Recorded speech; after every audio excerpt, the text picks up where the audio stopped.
Вадим Редькин. Рассказы из СИЗО. Розыгрыш. Ну как об этом не рассказать? Тем более случилось это 1 апреля.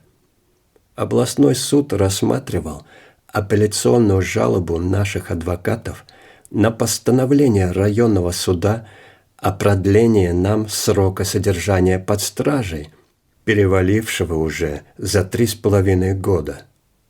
Мы расположились у экрана в боксе СИЗО и наблюдали за происходящим в зале суда через трансляцию с видеокамеры, расположенной над заседающими. Для нас это выглядело, как в кино или в театре с бельэтажа. Судья же, вынужденная по правилам заседания иногда обращаться к нам, поднимала в таком случае взгляд выше уровня своего горизонта, будто смотрела со сцены на бельэтаж или галерку. Адвокаты в очередной раз аргументированно, конечно, показали, что постановление районного суда о продлении нашего содержания под стражей является незаконным и необоснованным. Выводы суда не подтверждаются материалами дела, ибо все участники процесса, включая и гособвинителя, так и не нашли понимания, где, когда и как мы, подсудимые, без физического воздействия причинили психический вред здоровью так называемым потерпевшим, и каковы цели и мотивы вменяемого нам умышленного причинения вреда здоровью нашим единомышленникам и последователям учения. При этом по всем потерпевшим, которым, согласно обвинению, якобы причинен тяжкий вред здоровью, кроме 2 фантазеров, у коих всегда 1 апреля, истекли сроки привлечения к уголовной ответственности. И как пояснили при недавнем судебном допросе эксперты-психиатры, проводившие в 2019 году судебную психиатрическую экспертизу 2 обидевшимся на реальность фантазерам, при наличии у этих чудесников указанных расстройств, у одного в форме тревожного расстройства, у другого в форме расстройства режима сна и бодрствования, отсутствуют основания для признания их недееспособными, как отсутствуют и признаки ограничений в обычной жизни.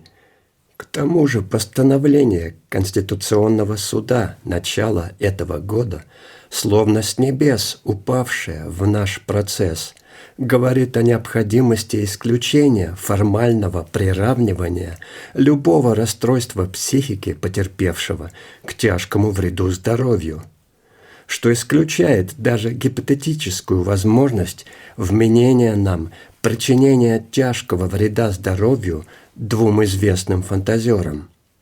Ну а дальше начался первоапрельский розыгрыш от судебной системы, когда апелляционный суд не интересуют ни аргументы, ни факты, но волнует чья-то высокочиновничья воля, что, судя по трудам русских литературных классиков, характерно для нашей многострадальной Родины уже не 1 век.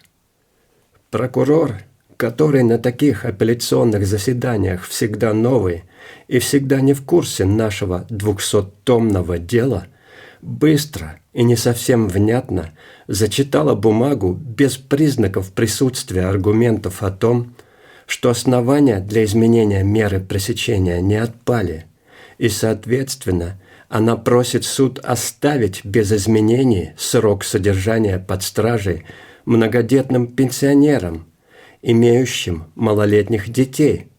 Об этом, конечно же, сообщили на текущем заседании адвокаты.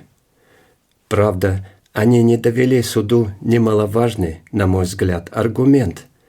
Эти же пенсионеры до сих пор желают и могут участвовать в важнейшей государственной задаче – увеличение рождаемости в стране, чему как раз препятствует очередное продление стражи. Хотя в глубине наивной души, тронутой многочисленными судебными заседаниями, мы, конечно, понимали, что этот аргумент важен лишь для нас самих. Близится финальная сцена. В розыгрыш полноценно включается судья.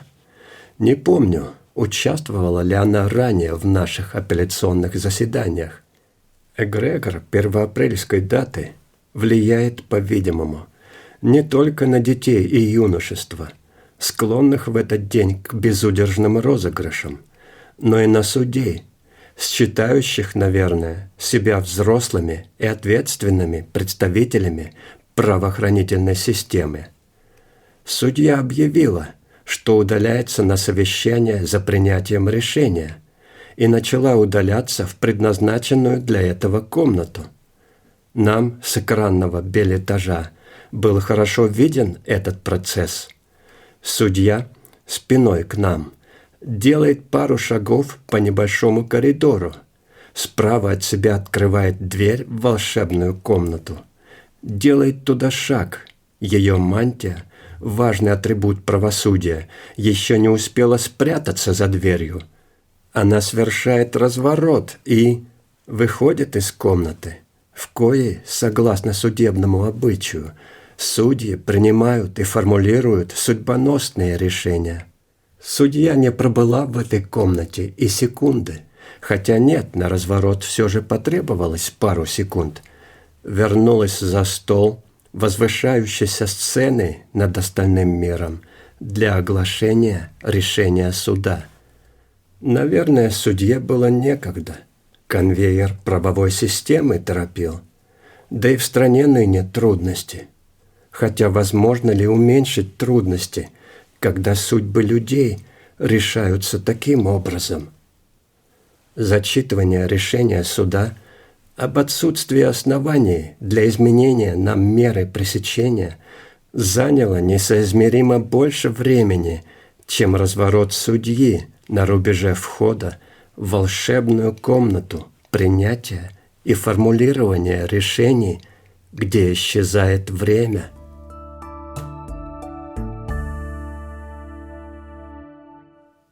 Вот это да! Весна все же. Мартовское солнце светит так, что не замечаешь решеток на окнах администрации тюрьмы. Видеоконференция. Рассмотрение судом апелляционной жалобы от нас и наших адвокатов на продление срока наложения ареста на денежные средства, изъятые в жилище свидетеля по делу.